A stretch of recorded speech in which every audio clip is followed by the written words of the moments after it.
I don't find my security in financial stability. And if I'm going to do something, if I'm going to live a life worth living, then I got to go balls to the wall.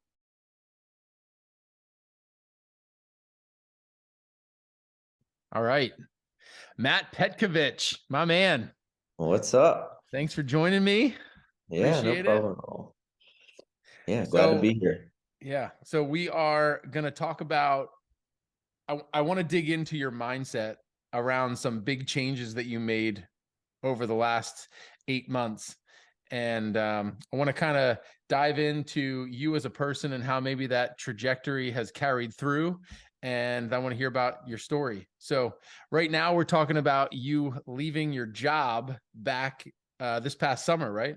Yeah, this past summer it was well, it was actually in April, and I had a month from the time that I had the conversation with my boss, and then I left at the end of May. So June 1st, I was a free man, as I My like to man, I love say. it. I love Yeah. it. All right. Well, before we get into the nuts and bolts of that, I want to talk about like kind of your background. So you have an engineering degree, correct? Yes. All right. So you're an engineer.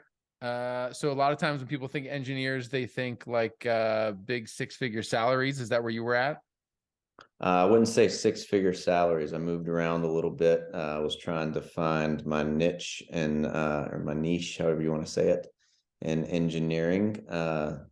What I did was I was an engineer in Alabama. I worked for what's called ALDOT. Up here, you would call it PennDOT. Uh, Okay. ALDOT is the same thing. We worked on the roads, and right out of college, I was working there. I was making a little over, as it starting out as an engineer, you make a little over 50.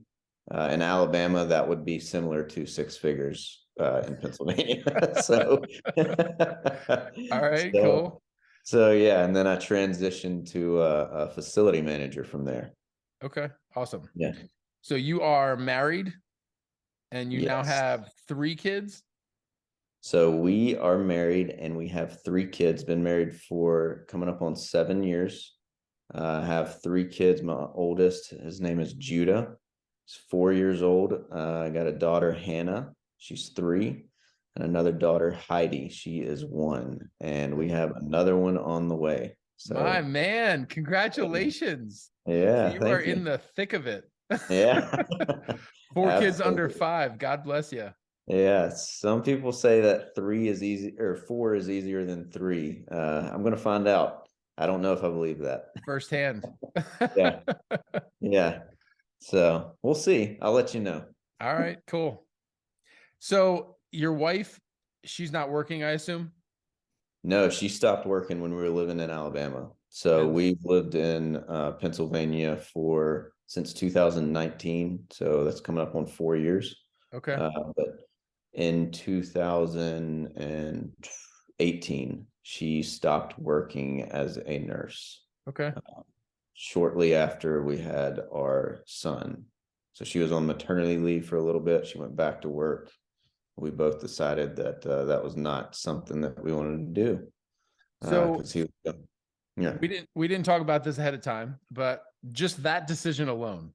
When my wife wanted to leave her job, I had a whole lot of resistance to that because I mean, I had a whole nother income and my wife's benefits that weren't going to be coming in if she left her job. And, now looking back, it's like the best thing that's ever happened to us and our family. My wife can be home with the kids.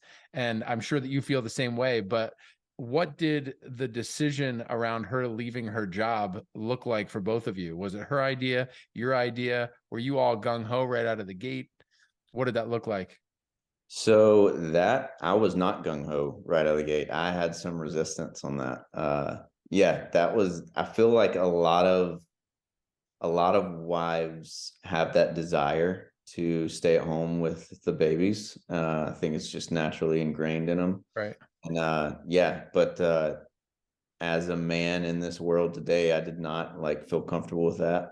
And especially like you said, 2 salaries, one of them was going away. Right.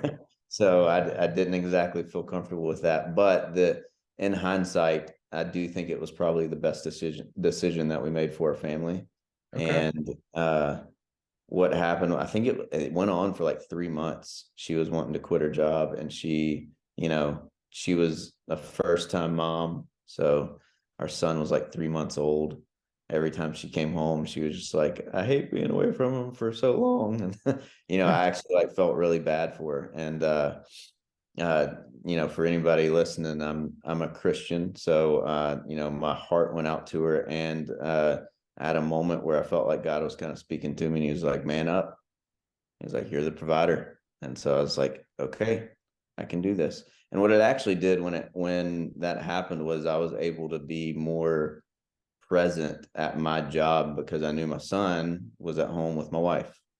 There's something like, you have a peace of mind about it. Right. So yeah, I was able to be more present, do my job better. And I felt like just in that moment, I was still working a W-2. And at that point, I had a little bit of desire towards real estate, but I was like not fully gung-ho, just gonna, quit my job to be in real estate. I was still struggling with letting my wife stay at home. So yeah. All right. But So when she quit working, you were still living in Alabama. This is back in 2018. yes. And then at what point did you move to Pennsylvania? So it was probably at the beginning of her staying home.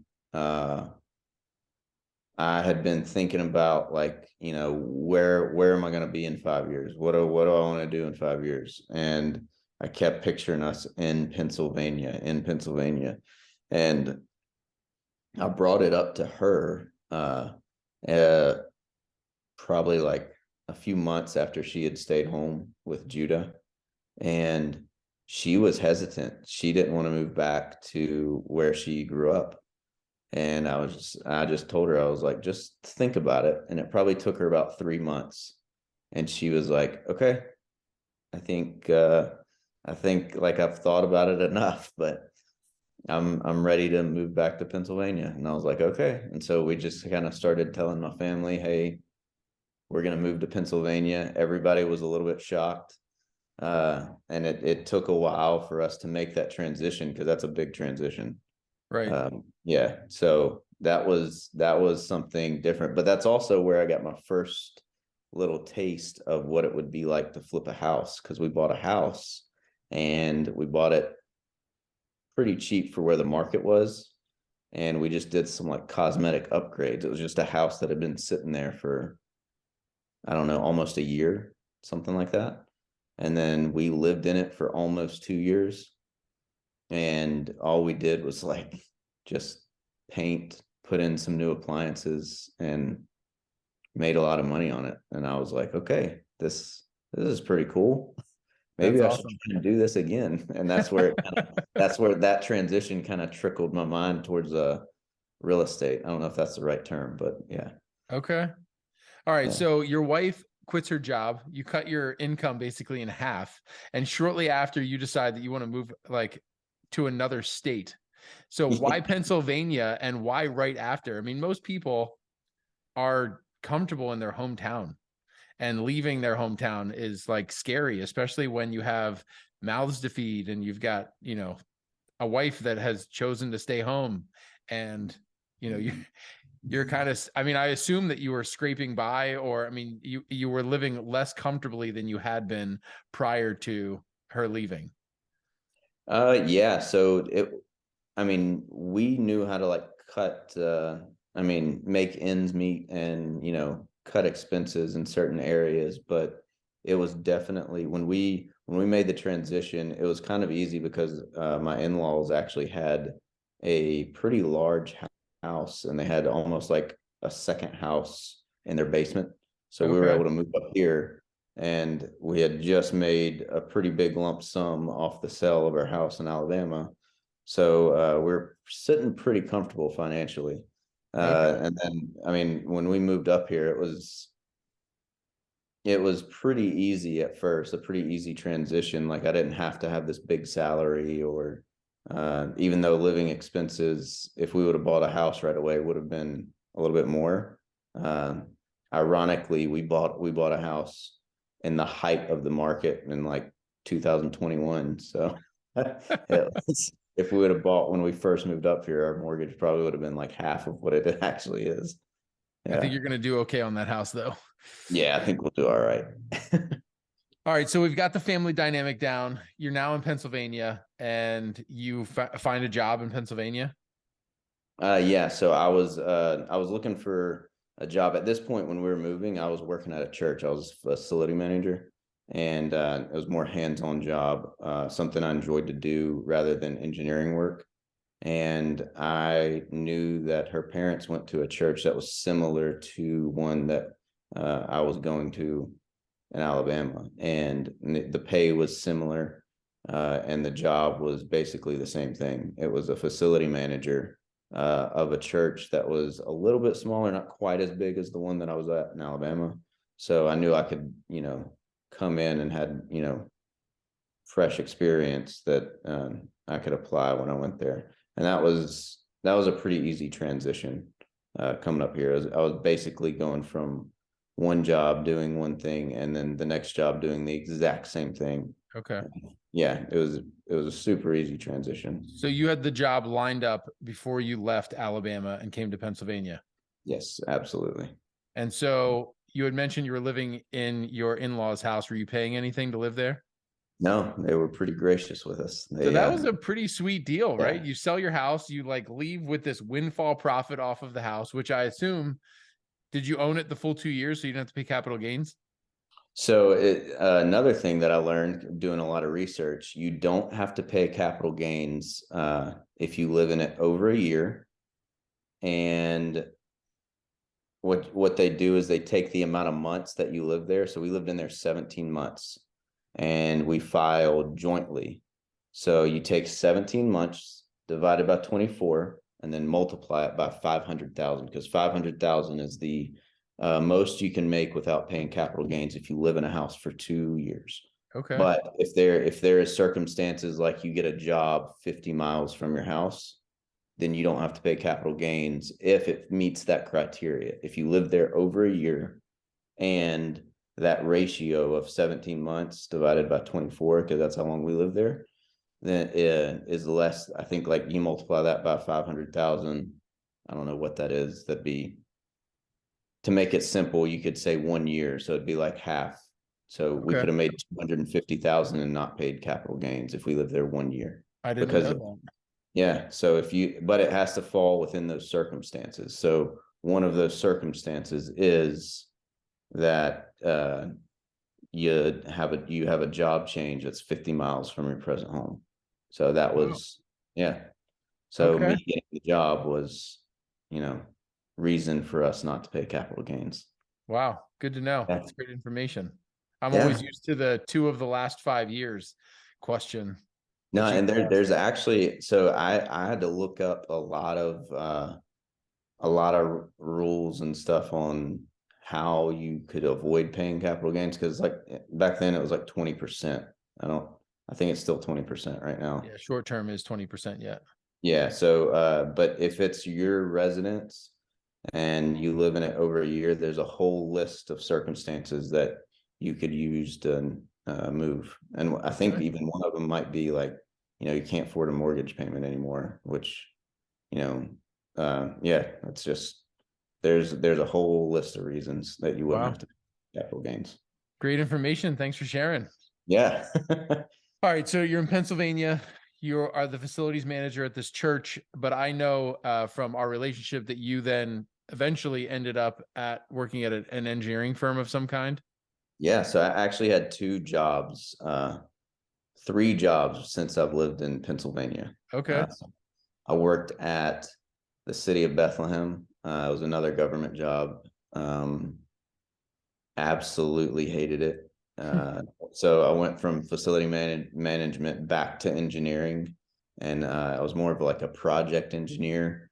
So I was having to do engineer work along with project management, and it was just sitting at a desk and doing things that I did not like. And so I started looking for, and my drive was horrible. So I was having to drive, if 78 from Hamburg to Bethlehem, Pennsylvania. It's a horrible drive. Yeah. And it 22 can was, be a nightmare. yeah, it can be like, it's like 45 minutes, but prime time traffic, it's more like an hour and 15, hour Yeah. and 30. Yeah. So yeah, it was a horrible drive. And not to mention I was driving an hour and a half to a job that I hated. Yeah. So I found an engineering firm right here in Hamburg that was literally 2 minutes from my house. Applied there, spoke to the president of the company. They hired me, and yeah, made that transition. And that was a lot easier. But I just always felt like going to a W-2 job was like, I always like to refer to it as modern day slavery. So I don't totally disagree with you. All right, so you're in this job, and you were in this job for a period of time, but at some point in there, real estate is still in the back of your mind, and you start, I mean, thinking of an exit, or what was your initial plan? You were thinking of house hacking, correct? yes. So yeah, I forgot to mention that. So on those long drives to Bethlehem, so this was actually pretty good. I started listening to some podcasts, and it was uh it was like a real estate investment podcast. It was Real Estate 101.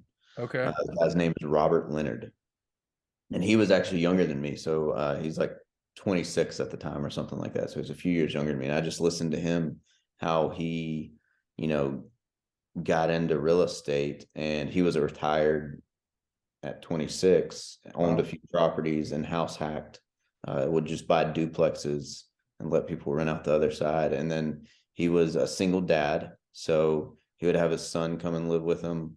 And, he would have roommates, but like his roommates were cool with his son coming over. Obviously, they had to be because he owned the house. So, but yeah, so I would just listen to his, and he would have people on his podcast, and they would just talk about how they got started into real estate. And I got from him house hacking. And then I think shortly after I, transitioned from Bethlehem to Hamburg, I heard about you through my in-laws, because they said, y'all went to the same church. And they're like, hey, you should contact this guy named Josh. He's really into he's into real estate. I think you would enjoy hanging out with him. And I think Courtney would enjoy hanging out with his wife. So yeah, so that's when I called you. And then the thing about house hacking was like you brought it up immediately. And that's what had been on like my mind, and I'd been searching for it. So yeah.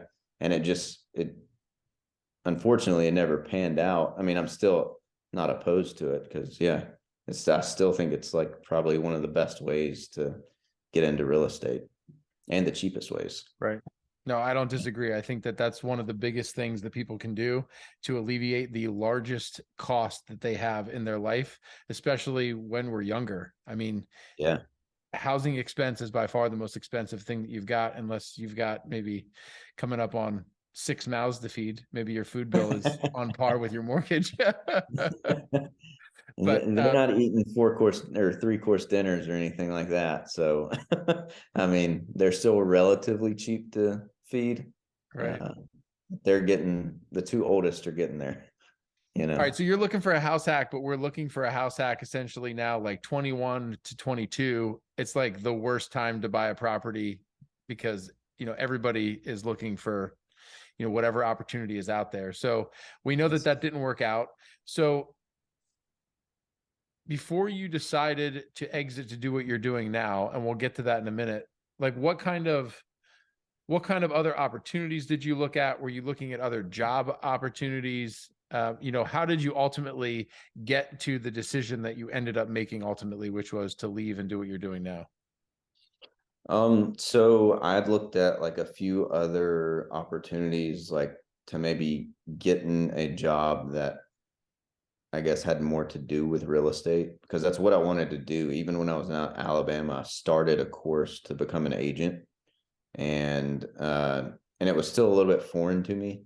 So I mean, I was like doing the course, and it really never made sense. It never clicked with me, because I'd never been in the industry of real estate. I'd only like, bought a home that was my personal home. And I mean, I guess you could say I flipped it, but it was kind of by accident that we flipped it because I That's bought okay. it.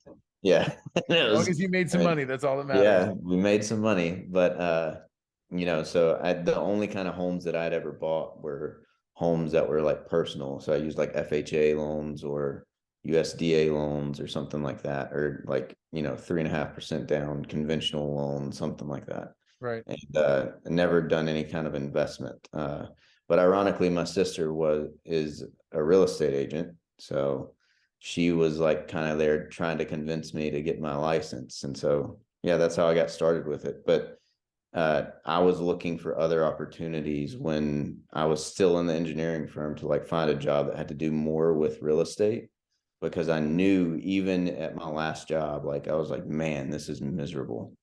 I just hate sitting at an office and like looking at drawings all day.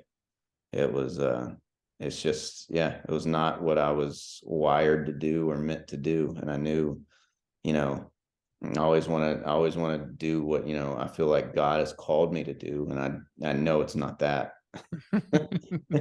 So I don't think God calls you to be miserable. So I don't think so. I don't yeah, think so. I think we're put on this earth for a lot more than that. exactly. So you're looking for a job opportunity. Did nothing pan out? No, I like kept looking and looking and looking, and I was still in a scarcity mindset. Uh, um, I was looking for the right salary and like maybe like property management or something like that, and those don't quite pay as much as like as an engineering job. So needless to say, so I was like, I knew I was going to take a pay cut, but ultimately it was just like I never pulled the trigger until, I mean, I don't know if you want to get into it now, but like, until I had the conversation with my boss. So before And we get to that, outside of looking for other opportunities, did you do any preparing like at home with your finances, with health insurance if you weren't going to another job? I mean, having a conversation with your wife about what you wanted to do ultimately and what her reaction was. What kind of at-home preparation was done before you knew when you had that conversation it could go south, and then I mean, you're either going to be forced to quit or you're going to be let go. yeah, so there was no preparation. It was kind of unexpected, the conversation that happened. So Okay. the preparation for it was more so like, I knew that I was like a little bit miserable and I didn't like it. And he just kind of called me into the office one day and like I had I was just tired of doing the same stuff all the time with stuff that I didn't like. And he asked me and he like had a smile on his face and he was like, so how are you liking it, man? And how do you think you're doing? And I was just like, I hate it. And from that conversation, like I still thought that I was gonna be able to keep the job because he's like, yeah, like, so do you just not like being in the office? I was like, no, I don't like being in the office. He was like, do you think you'd be more suited for something outside? And I was like, yeah, I think I could do like survey work and that you do. And he was like, okay, well, we'll try that out. And then like a week later, he was like, yeah, man, I think you should probably find something else. And I mean, I get it, and I think if I had a business and somebody was like, man, I hate coming here to your place of work, I think I would probably be like, yeah, you should probably find somewhere else to work, you know? So Right. I don't blame them. Yeah. So do you think that came to fruition? Did you do outside work then for a period of time? So like there was a transition. He gave me like a grace period too. So he like had that conversation. He was like, yeah, I think you should just like kind of start looking for something else. Okay. Uh so he didn't like fire me on the spot. He was just like, yeah, I'm gonna just give you till the end of the month, try and find something else, and I think you even said it yourself. He was like, you're just not a good fit here. And I was like, no, I'm not. And so through that, there was a month where I had time to like figure it out. So I mean, you have a month, you don't really have time to like figure out finances and all that stuff. So I But was, I can imagine though that was one of the first things that was popping up in your mind. oh yeah, absolutely. All I could think about was like, how am I going to do this? How am I going to do that? And so like, yeah, I applied to other jobs, but ultimately, me and my wife had a conversation. We prayed about it, and I forgot to mention she had just been in like a really bad car accident. Oh Like, no. right. Yeah. So it was just like all these things came down at one time, lost my job, big car accident with her and all the kids. And yeah, so it was like everything came down at once. And I was just lucky that they were alive. I that kind of helped me put it in perspective. Like, yeah, I lost my job, but guess what? My wife and kids are still alive. Right. So some things like that, like, you ask, Everybody was okay too, by the way, right? yes, everybody Yeah, was everybody okay. was So okay. there was some minor injuries and stuff like that, but everybody was okay. Everybody's still alive. Everybody's healthy. Did you need to get a And new car then? well, we had one already. So Okay. yeah, So which you didn't helped lose your because we job got, and have to go buy a new car. no, no, no, no. So, and we got a little bit of money from the insurance for the car. So we actually, from one of my old jobs, the facility management job, we actually got a 15 passenger van for like $500 that I was like, well, we'll just use this for right now. So, and we still use it.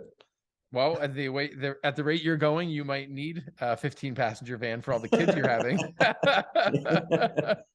Give us 4 uh, more years, we'll have 4 more kids. oh, my man. All right. So you've got 1 month. Now what? So we did a lot of digging, a lot of praying, and we ultimately decided, like, and I still had one interview at the like after my last day that I was gonna take, but I knew in the back of my mind that, and that was like for a 6-figure job, a 6-figure salary, and I knew in the back of my mind that didn't really matter. All I could see was, like you refer to it as, the golden handcuffs. You just see salary and going to a 9 to 5. And I was like, if I do that, my real estate like dream of like actually like doing something on my own is dead. And I know it. Why do you think that? Because I think that happens to a lot of people. And so you Because weren't in this that situation and you could see it ahead of time. I mean, most people are like, well, I'm going to get the high paying job. I'm going to, build something on the side. And ultimately that'll be my exit, 10 years down the road. Whereas you said, I don't even want that high paying job because I know once I get into that role, my Mhm. real estate dreams are dead, as you put it. So, I mean, how did you have the forethought to even put those pieces together? And what did that really mean to you? Because the job would not have been conducive to like actually doing anything on the side. Okay. Uh, it would have been long hours, probably 12-hour shifts, 5 days a week, waking up early morning, coming home late at night, not spending time with the kids. And then I know that I would have just got comfortable. And I was like, I would rather take a risk. And in the long run, you know, this was also always on my mind, was like, 20 years from now, when I look back at this, am I going to like tell my kids, like, I never even took a shot at doing what I wanted to do? Or am I going to like just go balls to the wall and try and do what I want to do? And if I fail, I fail.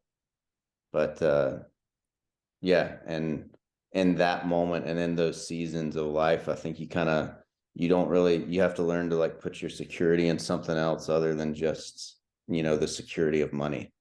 I think that happened for me like midsummer to November of last year. So I was always a little bit insecure because of our financial situation.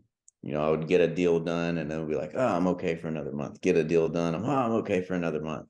But there was always like a little bit of insecurity. But then at the same time, it gets to a point where it's just like, you realize that I don't find my security in financial stability.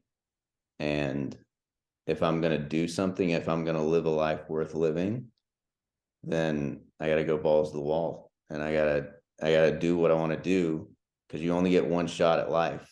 And if you're going to do what you want to do, then you got to take it, you know, If you actually want to do it, take the shot. If you don't take the shot, then you'll just be stuck in modern day slavery. Preach it, brother. Yeah. Very cool. That was gold. That was gold. Yeah. Has that been the line that you've been practicing? I repeated it to myself only 50 times today. My man, my No, man. I'm just kidding. But no, the modern day slavery, that rings true to, like, that's how I viewed a W-2 job. For me, I mean, for other people, they might not, they might enjoy what they do, Right, but yeah, for me, a W-2 job just screams, handcuffed slavery. I actually saw this picture of two lions, and one was like this lion that was in a cage, and it was like, if you ever seen a lion that's in a cage, or a domesticated lion, I don't know if you can really domesticate a lion, but ones that are in zoos and stuff, they always have like this like fat stomach roll that kind of like sags down to the ground, and they don't look as tall. They look like short and squatty. They're just stubby. And then like you saw this other lion that was like, out in the wild. You could see all the muscles just like ripping out of its shoulder and stuff. And it was just like, it was like on the prowl. And then and the line next to it was like, one lion sits here, knows exactly when its next meal is coming, has all the security in the world, doesn't have to worry about tomorrow. The next line, then the other lion has no security, could die in a fight tomorrow, could never have another meal. Which one do you want to be? And you know by the picture which one's which, but I would rather be the one that, I don't know where my next meal is coming from, but I'm living life. Yes, you are. Yeah. Yes, you are. I love that. I've heard that analogy before. That is powerful. Yeah. I'd never heard it until I saw the picture, and I was like, oh yeah, I don't want to be in a cage. All right. So back to you. You now have left your job. You had this interview for the 6-figure job. I'm assuming, did you get it and you turned it down, or you didn't get it? So I went and interviewed. I had 2 interviews for it. No, I had 3. I had an online interview, and then I had 2 at the facility. And I can't remember what the end result was. I communicated with them a few times, but I think like by the end of it, they could tell like I had no interest in it. And I just, it was like I started out strong, and then towards the end of the interview, I was like, yeah, okay. And they like invited me back, and I was like, no.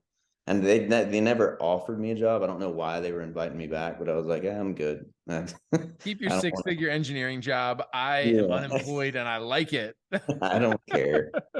I All don't. right. And So, even going to the place to interview, I was like, I didn't like it. so what did you end up doing? Drum roll, please.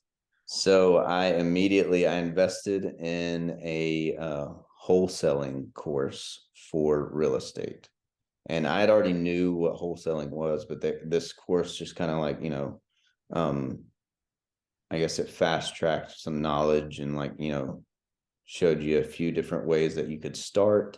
And ultimately, I don't know if it was a good, investment or not, but ultimately what happened for me, I got to a point where I was just like, I got to take action. I got to quit like trying to read up on stuff and just do it.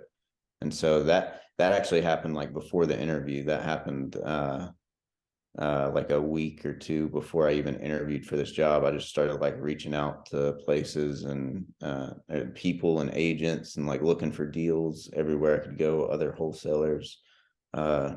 I met the guy that I'm working for right now, and I'm working for him, and the only reason I'm working for him is because he offered his office to me. He didn't offer me a job. And he just said like, hey, if you want to come and like, get on the phones and like, call whoever you want to call, bring deals, you can bring deals to me, because he was an investor. You can, find your own investors, my office is open to you. So I was there every day. And he just kind of noticed that I was like bringing deals to him. He did flips. I was bringing deals to other people. And he was just like, hey, I know you're struggling a little bit, but I want to offer you a job. And that was like in December. So yeah, I mean, hard work pays off, but like this job is specifically, he just kind of gives me a base salary, but he says like, I want you to keep doing what you're doing. Just manage our like, our CRM, which is our customer relations management software. Yep. So I track all of our deals that's going on, and I get paid commissions through the wholesale deals that I bring in. So it's not necessarily a W-2 job, but he's just kind of giving me a salary to keep doing what I'm doing. And I also get commissions based on, how many deals I bring. So I Right. You're think in kind the of last living. 3 months, I've made more money at this job than I ever have as an engineer or a facility manager. So That's awesome, man. yeah, Congratulations. And are you loving what you're doing? yeah, absolutely. I mean, I still know the end goal is to not be like on a salary. Like and he knows that too. Right. So my goal is to, own properties one day. I'm actually getting my license now, which is another funny story, because the first time I took my course, I had no idea what I was looking at, no idea what they were talking about. Now that I've been in like the like wrote up contracts without ever knowing how to do it, he just kind of showed me offhand. I learned how to do it myself. Uh, Called agents, spoke with them. Went to YouTube University, learned all I could about real estate. I'm taking this course, and I'm like, oh my gosh, I'm just like speeding through it. I think I started like a week ago, and I'm like 2/3 of the way through it. So it's That's like, awesome. it's pretty easy. So you When you're started actually you in it. started down the road of the wholesaling course, which led into meeting the gentleman that you're working with, which led Mhm. into working for him, which is kind of best of both worlds. You still get to you're learning about the industry. You have a base salary that or a base pay of some kind that at least keeps you above water, and you're able to then go out and market, to people interested in potentially wholesaling their property, and you're making Yeah, out on the commission side of that as well. So, I mean, it sounds like you found the perfect setup for the time being, at yeah, least to, get acclimated to the environment and, move forward. yeah, absolutely. And he's also very encouraging with like, like, yeah, I definitely think you should get your license. Because I mean, one, when you're speaking with other agents and potential buyers, that's just another like reputation that agents have with each other. Yeah. Instant credibility, right? Yeah, credibility that you have with agents. And then also, you know it's another stream of income. If you can list a property, then that's just a stream of income waiting to happen. Right. If you have people that you have relationships with that are investors, you can represent them if you want to go do something. You don't have to just wholesale with them. Yeah. A So lot of those properties that are being wholesaled to an investor, they're ultimately going to flip and they want to list it with somebody, and maybe that can be you. exactly. Hmm. Yeah. Yeah. And if you Yeah. reach So I out to mean, it's someone just, you reach out to somebody that wants to wholesale and they're like, no way, I'm putting it on the market, you could also be that guy. So it just gives exactly. you different avenues. That's awesome. And we do a lot of direct to seller marketing. So Okay. I'll talk like directly to sellers. And a lot of them, they're just like, yeah, I got this property. I want to sell it fast. And, a lot of times we see that like you can't just wholesale everything. Like you're not going to wholesale a turnkey property, that's like worth $500,000. And if they listed it at $500,000, they'd probably get 550. Right. You're not going to wholesale that property. Right. So like a lot of times you have to, as much as you just got to like kill it, you don't want to kill a deal. You just got to be like, yeah, I think your best option is listing it on the market. And you're not going to find a cash buyer at $550,000. You will Right. find a buyer at $550,000, but it's not going to be a cash buyer. Right. So yeah, and I have a lot of those conversations, but I don't have my license yet, so I can't list it for them. But you will have one soon. Yeah, we'll have one soon. Very cool, man. That is quite the evolution. So at this stage in the game, do you think you're gonna have another W-2 in the future? No, I think I think the job that I'm at now. I mean, I won't. I'll never say never, because I've done that before, and then the exact opposite happened. But I don't foresee that happening, and I mean, I can't imagine a W-2 job that would I guess, benefit me and in a way that like kind of sets my end goal uh coming sooner than what I'm doing now. So yeah, I think it's probably going to be, stick to this job until, enough income starts coming in to where, like, hey, I don't have to have this base salary anymore. I'm gonna I'll still work with Matt, which is the guy that I'm working with. His name is Matt also. I'll probably still work with him a good bit, and but I'll work through their company, and I'm not sure what agency I'll go with yet. So Very yeah, cool. That's awesome, man. That is quite the evolution. yeah, all in a So year, in less than a year. that's wild. That is wild. Yeah. I mean, you still have months before a year's up. Yeah, yeah. I still have, it'd be June 1st would be a year. Yeah, Yeah, man. it's only February. All right. So I want to touch on something else that we kind of skipped over. Insurance is always a big thing for people leaving their job. What did you do? What are you doing now? Um, you're about to have a baby. When is the baby due? Baby's due in August, early August. All right. So you've got some time, but that needs to be paid for with something. So what are you doing? So my last engineering job, they didn't provide insurance. They did a thing called Coursera, Okay. where I go out and I buy the insurance and then they pay for it. And so they pay for it through my paycheck every month. And I just kept that, and I went out and found, the best insurance that suits us. It's not for everybody, but I mean, I think insurance is kind of the same thing. It's something that, modern day world will use to scare you into paying, way overpaying for something that you don't really need. Uh, so we use what's called Christian healthcare. Okay. Uh, or I think it's Christian Christian Healthcare Ministries. I have the same Christian thing. Healthcare Ministries. That's right. Yep. So yeah, and again, there's a lot of good programs like it. I think another one is like MetaShare. Yep. Um, but Ion Health is another one. and ironically, they provide 100% for childbirth. So yeah, That's awesome. and it's like for our family of five, about to be six, it started out at like $600 a month or something like that, and yeah, it's not as expensive as most people would think. Very And cool. I probably even could have, assuming last year, I probably could have got like cheaper healthcare because of our situation, but we decided to stick with that. So Well, yeah, I mean, I think it's insurance. When people are like, scared about that, they're scared about paying for that monthly bill, which is like over $500 if you have a family. If you're an right, individual, you can get it for like, 200, $300 or something right. like that. But most people's workplaces pay for it. So yeah, I mean, it's an expense you got to take into account for, but you just do it, you know, you bite the bullet and you just start paying it. You just go out and get health insurance, do your research, and then find out what you need, what suits your family. And yeah. And I'm not one to go to the doctor that much. I very much so want to, like, live a healthy life.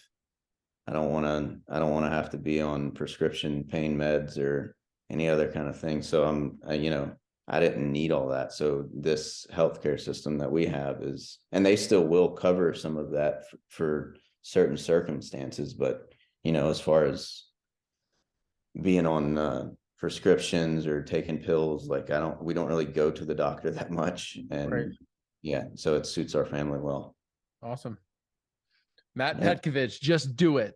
just do it. Yep. That's the motto you live by, man. Like Shia LaBeouf, just do it. All right. So what's the future look like for you, man? Like where do you see you're getting your license? You're working for Matt, who's doing a lot of different things. But what does Matt Petkovich's future look like? A year from now, 5 years from now, what are you doing?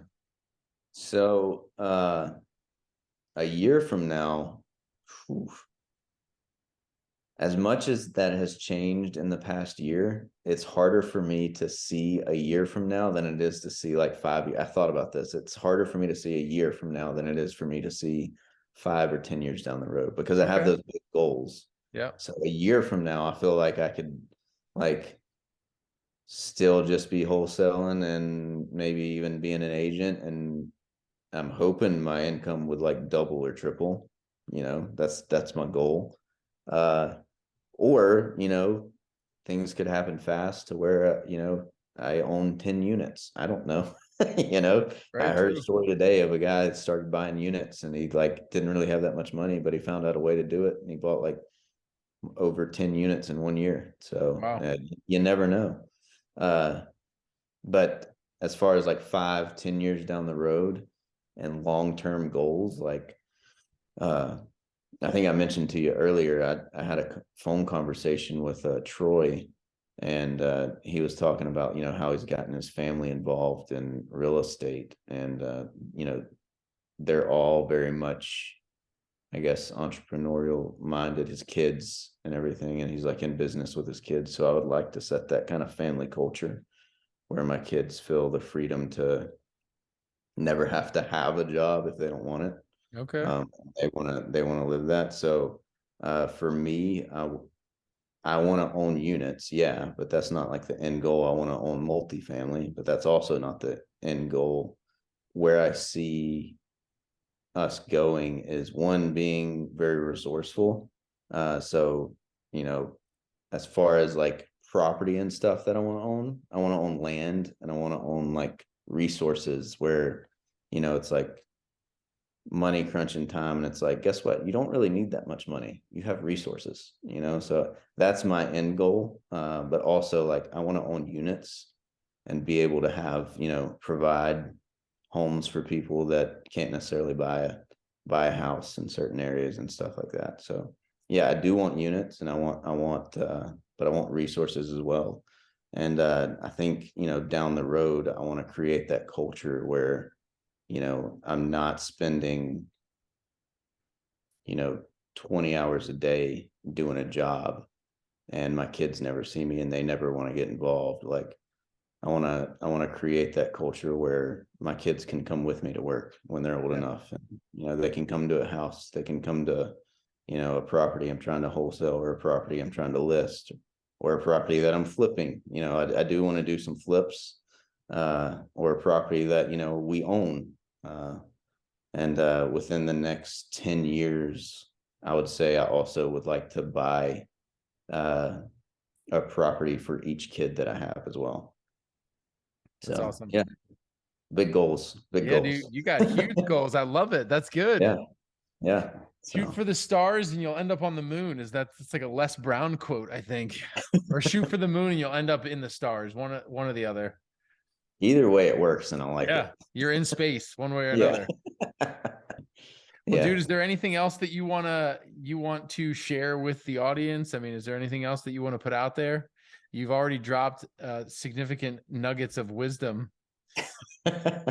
So, uh, you know, uh, I don't, I don't think I have like little, I don't think that I'm like particularly wise in any certain way, or anything, but I would say, like, you know, don't get stuck in like analysis or paralysis by analysis, and try and analyze every aspect of your life.